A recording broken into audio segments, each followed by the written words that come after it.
أعوذ بالله من الشيطان الرجيم. بسم الله الرحمن الرحيم.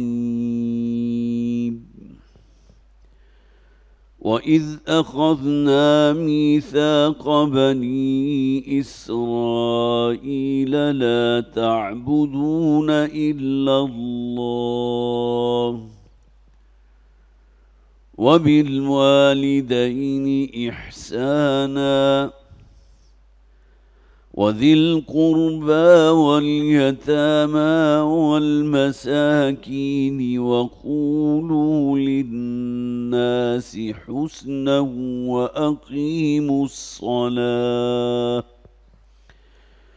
وأقيموا الصلاة وآتوا الزكاة ثم توليتم إلا قليلا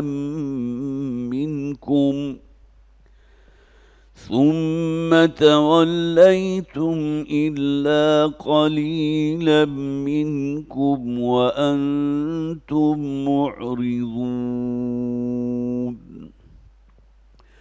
وإذ أخذنا ميثاقكم لا تسفكون دماءكم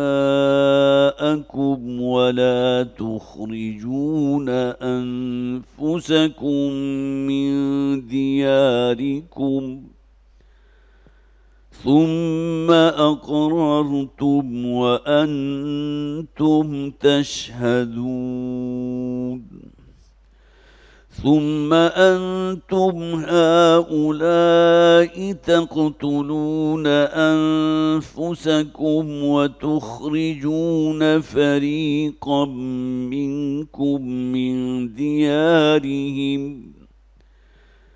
تظاهرون عليهم بالإثم والعدوان وإن يأتوكم أسارى تفادوهم وهو محرم عليكم إخراجهم أفتؤمنون ببعض الكتاب وتكفرون ببعض فما جزاء من يفعل ذلك منكم إلا خزي في الحياة الدنيا ويوم القيامة يردون إلى أشد العذاب وما الله بغافل عما تعملون. أولئك الذين اشتروا الحياة الدنيا بالآخرة فلا يخفف عنهم العذاب ولا هم ينصرون. صدق الله العظيم. رب اشرح لي صدري ويسر لي أمري واحلل عقدة من لساني يفقهوا قولي. اللهم ألهمنا رشدنا وأعذنا من شرور أنفسنا